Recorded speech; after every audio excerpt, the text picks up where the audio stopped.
Assalamualaikum warahmatullahi wabarakatuh. Perkenalkan, nama saya Syahsyatun Qayyimah. Saya mahasiswi PGSD 2019B Universitas PGRI Ronggolawe Tuban. Pada kesempatan kali ini, saya akan berbagi ilmu yaitu mengenai inovasi untuk model pembelajaran yang lebih efektif. Nah, apa itu model pembelajaran? Menurut para ahli,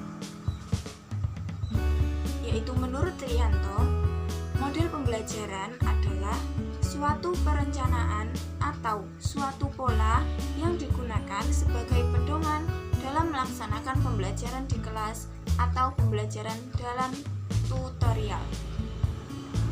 Menurut Suprihatiningrum yang menyatakan bahwa model pembelajaran adalah kerangka konseptual yang melukiskan prosedur pembelajaran dengan sistematis untuk mengelola pengalaman belajar agar tujuan belajar tertentu yang diinginkan bisa tercapai.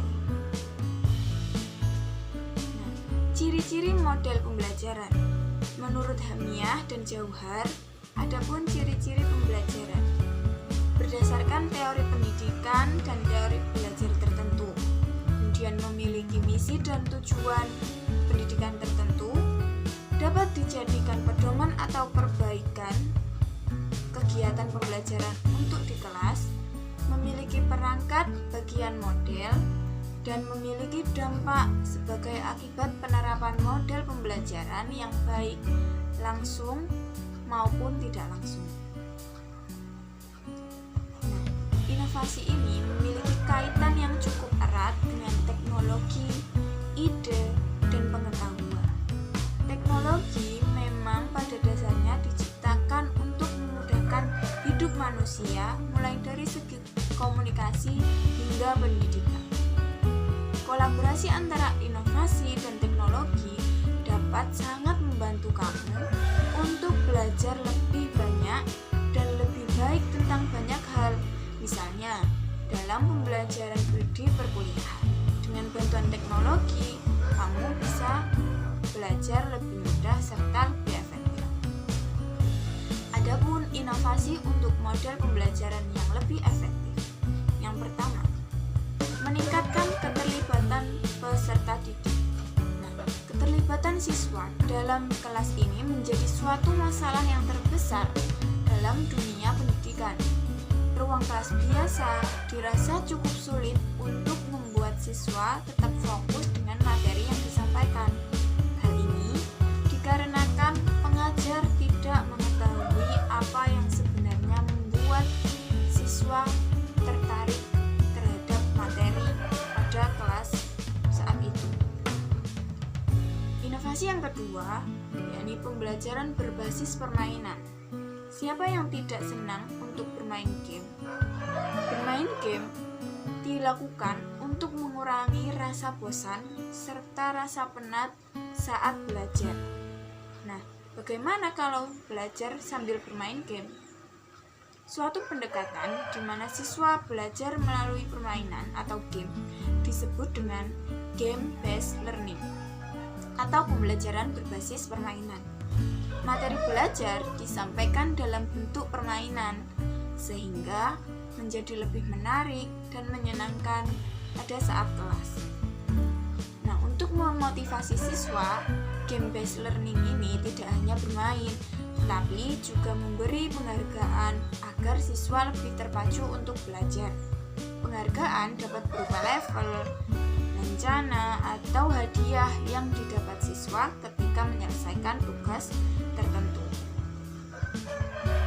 Inovasi yang ketiga yaitu pembelajaran multimodal. Bagi sebagian seseorang, membaca itu adalah hal yang sangat menyenangkan dan dapat menjadi cara yang terbaik untuk belajar bahasa asing. Namun, tidak semua orang memiliki kemampuan untuk membaca dan membayangkan materi pembelajaran. Pembelajaran multimodal ini dapat membantu siswa dengan menggabungkan tulisan, gambar, gerakan, suara, tindakan, dan lain sebagainya. Pembelajaran akan menjadi lebih efektif, terutama untuk belajar bahasa asing.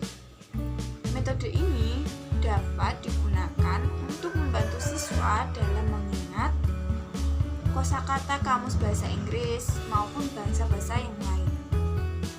Tidak hanya membantu untuk mengingat kosakata, model ini juga dapat membantu siswa mempelajari, mengingat, memahami huruf dalam bahasa-bahasa asing. Inovasi yang keempat yaitu pembelajaran jarak jauh. Pada era digital seperti ini, jarak seharusnya bukan lagi suatu masalah dalam suatu pendidikan. Melalui teknologi koneksi internet, kamu dapat belajar dari siapapun. Kini universitas pun sudah ada yang online, bahkan sebagian besar. Kehadiran secara fisik sudah bukan lagi masalah yang berarti. Batasan semakin menghilang, sehingga kamu bisa belajar apapun yang kamu mau, kapanpun dan dimanapun. Jarak sudah bukan lagi menjadi penghalang, namun semudah apapun kamu mendapatkan akses pendidikan lewat internet, bila tidak ada komitmen untuk belajar, teknologi yang tersedia pun tidak akan ada artinya. Semua tetap berawal dari seberapa kuat keinginanmu untuk bisa. Dan pembelajaran atau inovasi pembelajaran yang kelima, yaitu pembelajaran berbasis komunitas. Fungsi jejaring sosial kini tidak melulu soal berkoneksi kembali dengan teman lama atau sanak keluarga yang jauh, namun juga bisa menggunakan jejaring sosial ini untuk masuk ke dalam komunitas belajar. Misalnya, kamu sedang belajar bahasa Inggris dan masuklah ke komunitas atau grup bahasa Inggris tersebut. Di dalam komunitas itu, kamu akan bisa berbagi tips dan mendapatkan tips serta mendapatkan ilmu-ilmu yang lain dan bahkan bisa berlatih langsung pada grup tersebut. Sekian dari saya, terima kasih atas perhatiannya. Wassalamualaikum warahmatullahi wabarakatuh.